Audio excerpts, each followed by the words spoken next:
All right, I am going to cover something really quick. I'm streaming through a cellular connection, but I'm going to make some videos and I'm going to stay on topic. I had my rights violated earlier this summer in my local DMV. I'm a customer of this agency because I've paid into this program and I'm a valid license holder. I wanted to update my address to reflect no address because I'm homeless. Once again, I wanted to update my address to reflect no address because I am homeless.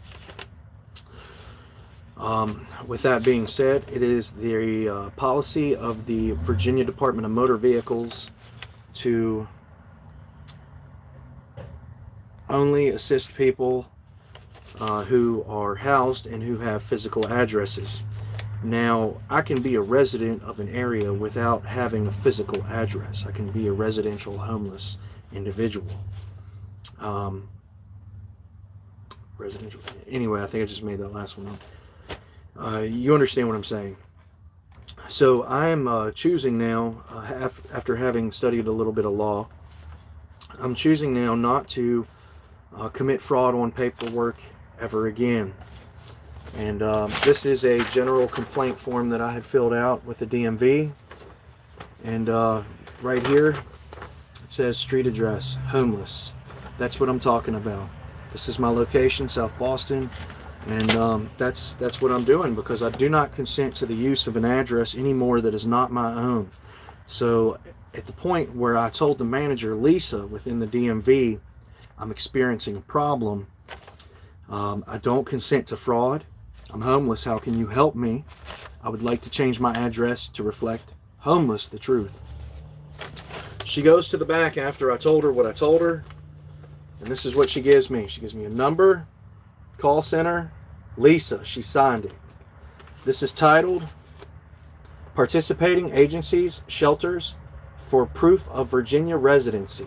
She handed me 5 pages of businesses, shelters, whatever. 5 pages to freely pick and choose from. Here, take this, pick an address out, and get back to me. I quickly assessed it. One address, Tri-County Community Action Agency in South Boston, Virginia, right here. Tri-County Community Action Agency. They I've reached out to are unfamiliar with having been placed on this list. This is a community agency that is on this list that the DMV furnished me that says I can use their address as my own. I told Lisa, I said, Lisa, I just told you I do not consent to fraud. You just handed me addresses and told me to commit fraud. I said, can these individuals around me have the same opportunity I did? She said, yes, they can pick an address too. And I thought real hard and I said, Lisa, the DMV has made me fight tooth and nail to prove so hard I actually lived somewhere in the past.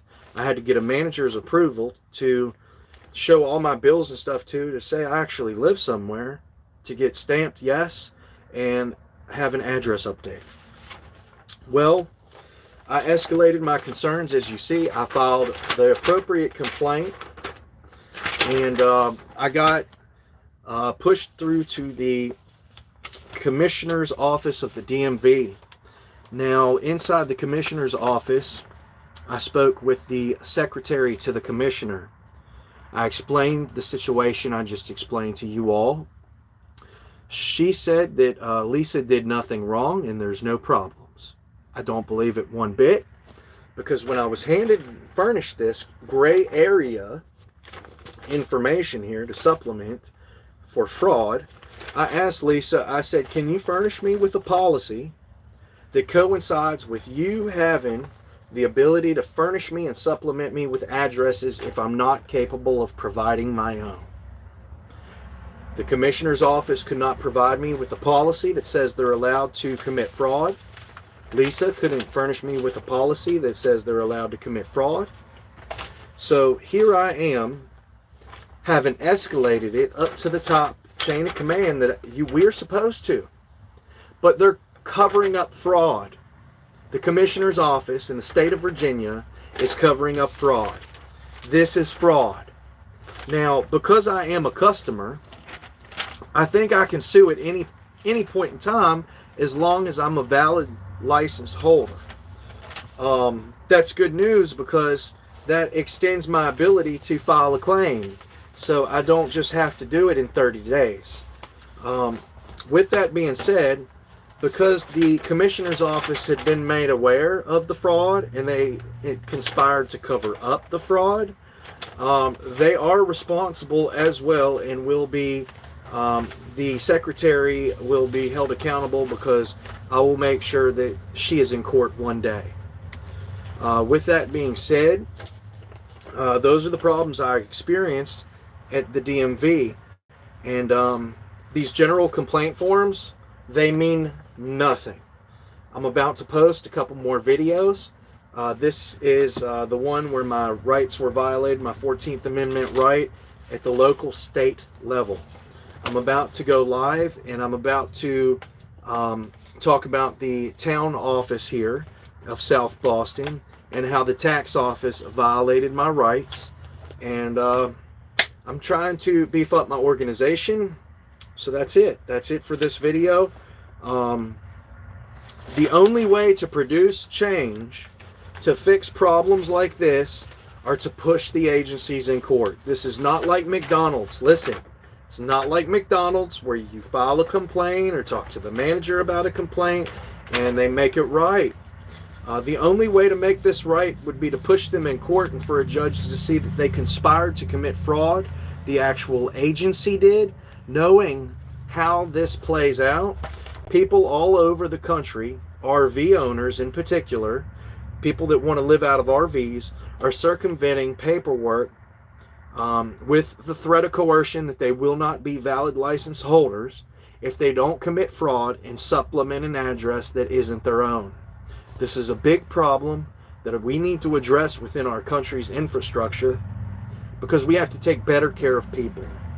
We can have programs to get people in the housing at the bare minimum, but not a program to get people in a car. You have to have a physical address tied to a location or a house in order to take the next step and get a car. So people that are homeless at the bare minimum cannot get in a car first, if that is most even ideal for their circumstance. With that being said, this is Mike's Gauntlet. I'm throwing down some ultimate challenges. So that is my South Boston, Virginia Department of Motor Vehicles fraud video. And I'm assuming this is nationwide, and this is a problem that will definitely need to be addressed. I've contacted senators and congressmen here in Virginia, and they don't care. So I have a case number. I couldn't write it down because I didn't have a pen with, I believe, a senator or a local governor. To be honest with you, they didn't care, and I contacted my local town mayor. He was supposed to email me back with information. Never did. I had to reach out to him numerous times and pretty much say, I'm going to sit out on your doorstep and wait for you. And he finally got back to me. So knowing how that works and nobody cares, the system keeps people down, and I'm going to reverse engineer it in a way people can better understand exactly how this is working. Thank you for your time. You'll have a blessed day.